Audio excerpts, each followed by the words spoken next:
اس پر چہرے کا پردہ فرض ہے.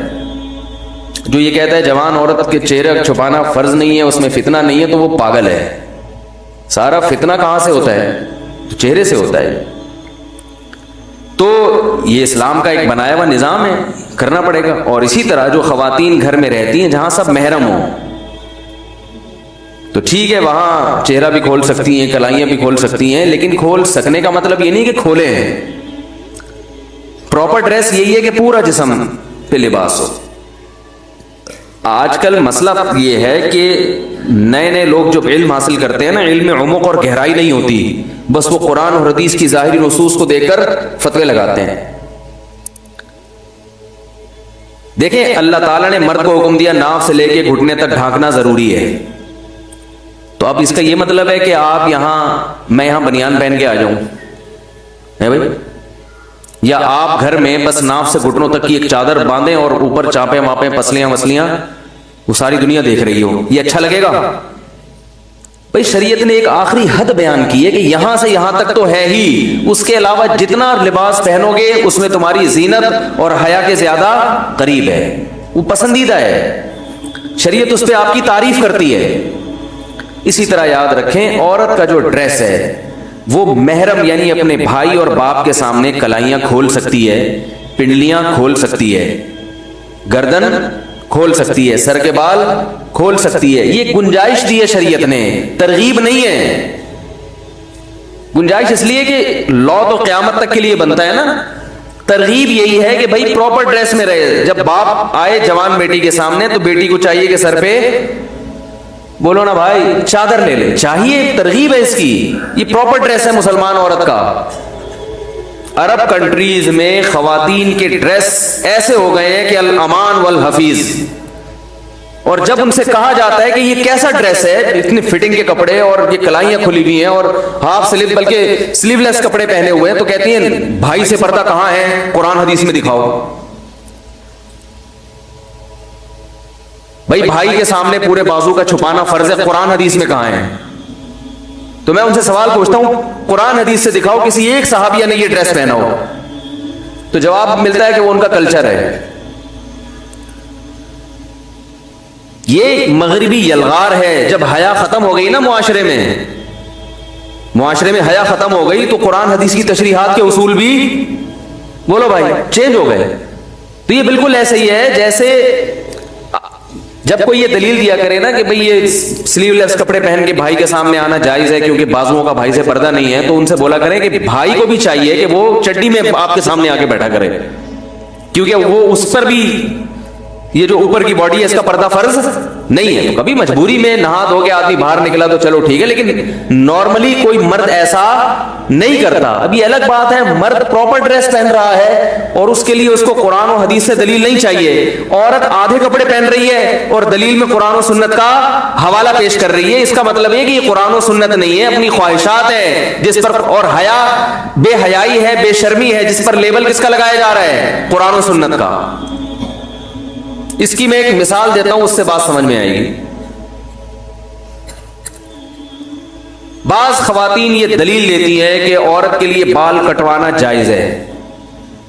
دلیل حدیث، رسول اللہ صلی اللہ علیہ وسلم کا جب انتقال ہوا تو امہات المومنین نے اپنے بال چھوٹے کرا لیے آپ صلی اللہ علیہ وسلم کی وفات کے بعد. تو جب امہات المومنین کے لیے بال چھوٹے کرانا جائز ہے اور کسی نے اس پر انکار نہیں کیا، تو آج خواتین بال چھوٹے کیوں نہیں کرا سکتی؟ دلیل سمجھ میں آئی ہے بھائی؟ آ رہی ہے سمجھ میں دلیل؟ یہ دلیل غلط ہے. آج خواتین جو بال چھوٹے کرواتی ہیں زینت پیدا کرنے کے لیے، شو مارنے کے لیے. امہات المومنین نے شو ختم کرنے کے لیے بال چھوٹے کروائے ہیں، زینت کو ختم کرنے کے لیے کہ جس کے سامنے بن سورا کرتی تھی محمد صلی اللہ علیہ وسلم، جب ان کا انتقال ہو گیا اور اب ہمیں مزید نکاح کی اجازت بھی نہیں ہے، تو اب زینت کا دروازہ بند. اب کس کو دکھائیں لمبے بال؟ تو لمبے بالوں میں عورت کی زینت ہے. اگر عورت چھوٹے بالوں میں زینت سمجھتی ہے تو یہ تغییر خلق اللہ ہے، اللہ کی بنائی ہوئی تخلیق کو تبدیل کرنا، یہ حرام ہے، ناجائز ہے. بھائی ہاں ہوں کر لیا کریں. سمجھ میں آ رہا ہے؟ تو انہوں نے تو زینت ختم کرنے کے لیے اور آپ شو مارنے کے لیے. اسلام میں عورت کے لمبے بالوں میں زینت. اللہ نے عورت کو لمبے بال دیے اس لیے کہ دیکھو آدمی جتنے لمبے بال کر لے یہاں سے نیچے, ہم نے تو رکھ کے دیکھے ہیں نا, یہاں سے نیچے بال نہیں نکلتے, بہت زیادہ ہوں گے یہاں تک آ جائیں گے, اس آدمی کے بال اس سے نیچے نہیں, اور پھر مزید بڑھانے کی کوشش کرے گا تو پرانے والے بھی ختم ہو جائیں گے.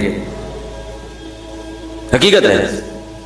اور عمر کے بعد, ایک عمر کے بعد آدمی یہاں سے کیا ہو جاتا ہے, دو قسم کے گنجے پن آتے ہیں مردوں میں. کچھ لوگ ہوتے ہیں یہاں کے بال رہتے ہیں بیچ سے گنجے ہو جاتے ہیں, یہ پھر بھی غنیمت ہے کیونکہ بیچ میں تو کوئی دیکھتا نہیں ہے نا جھانک کے. اور کچھ ایسے ہوتے ہیں یہاں سے ایئرپورٹ بننا شروع ہوتا ہے یہاں تک پہنچ جاتا ہے. یہ ہر مرد کے ساتھ ہوتا ہے, لیکن خواتین کے ساتھ ایسا نہیں ہوتا, کیونکہ اگر ان کے ساتھ ایسا ہوتا تو پھر عورت نہ نظر آتی.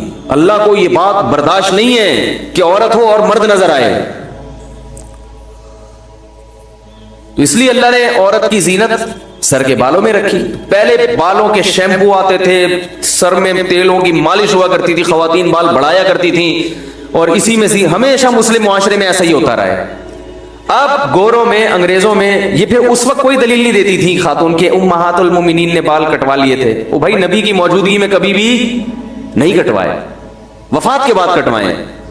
اس وقت کوئی خاتون یہ دلیل نہیں دیتی تھی کہ حدیث بخاری کی حدیث ہے اور مسلم کی حدیث ہے, حدیث نمبر یہ, صفحہ نمبر یہ, حدیث کا حوالہ نمبر یہ, اور یہ جو ہے نا علماء کے پاس تو کوئی دلیل نہیں ہے, ادھر تو امہات المومنین سے بال کاٹنا ثابت ہے. اس وقت کچھ نہیں, کیونکہ اس وقت زینت سمجھی جاتی تھی.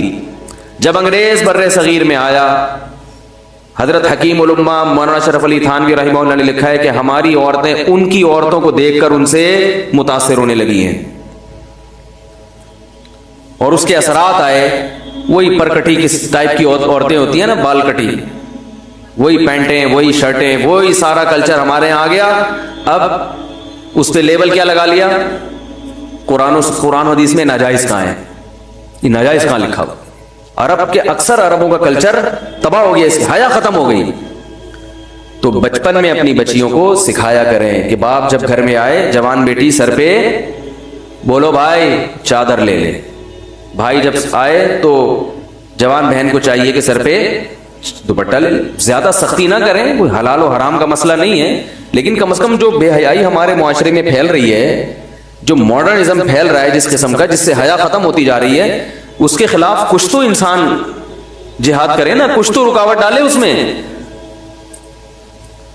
آج باپ کو شکایت ہے کہ بیٹی سنتی نہیں ہے بات کو, بھائی کو شکایت ہے کہ چھوٹی بہن پہ بھی میرا زور نہیں چلتا.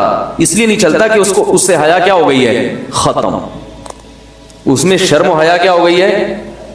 جب لباس ایسا پہنے گی تو شرم و حیا ختم, جب شرم و حیا ختم تو بات سننا تو شرم و حیا کے بعد ہوتا ہے بھائی. جس میں شرم و حیا نہیں ہے وہ تو جواب دینے میں فخر محسوس کرتا ہے. شرم اور حیا ہی تو ہے جس سے نظام چلتا ہے دنیا میں. انسان کو شرم آتی ہے باپ کے سامنے اونچی آواز سے بات کرتے ہوئے, بوڑھے سے آگے چلتے ہوئے, علماء کی ساتھ بدتمیزی کرتے ہوئے, اور جو ہے وہ گھر میں جو رشتہ دار ہیں ان سے تمیز سے بات کرتا ہے. شرم ہی تو ہے. اگر یہ شرم آپ نے نکال دی تو بس پھر آپ خیر کی امیدیں نہ رکھیں. تو آدم علیہ الصلوۃ والسلام کو اللہ نے کیا سزا دی, درخت کا پھل کھاتے ہی سب سے پہلی سزا ملی ہے, اللہ نے ان سے ان کا لباس چھین لیا. وَطَفِقَا يَخْصِفَانِ عَلَيْهِمَا مِنْ وَرَقِ الْجَنَّةِ, جنت کے درختوں کے پتے فوراً اپنے اوپر ڈھانپنے لگے کہ حیا اور شرم کی وجہ سے. تو شرم انبیاء کی سنت ہے, سمجھ رہے ہیں, حیا انبیاء کی سنت ہے. اور پھر اللہ تعالیٰ نے آدم علیہ السلام سے کہا وَطَفِقَا يَخْصِفَانِ عَلَيْهِمَا مِنْ وَرَقِ الْجَنَّةِ وَنَادَاهُمَا رَبُّهُمَا أَلَمْ أَنْهَكُمَا عَنْ تِلْكُمَا الشَّجَرَةِ وَأَقُلْ لَكُمَا إِنَّ الشَّيْطَانَ لَكُمَا عَدُوٌّ مُبِينٌ. اے آدم کیا میں نے تم دونوں سے پہلے نہیں کہا تھا کہ اس درخت کے قریب مت جانا, اور میں نے پہلے بتا دیا تھا کہ شیطان تم دونوں کا کھلا ہوا دشمن ہے, وہ تمہیں ورغلانے کی کوشش کرے گا. اب دیکھو شیطان کا ورغلانے کا اسٹائل بھی سمجھ میں آ گیا یہاں کہ شیطان ورغلاتا کیسے ہے. لوگ یہ سمجھتے ہیں کہ شیطان گناہ کی خواہش دل میں ڈالتا ہے, یہ غلط ہے.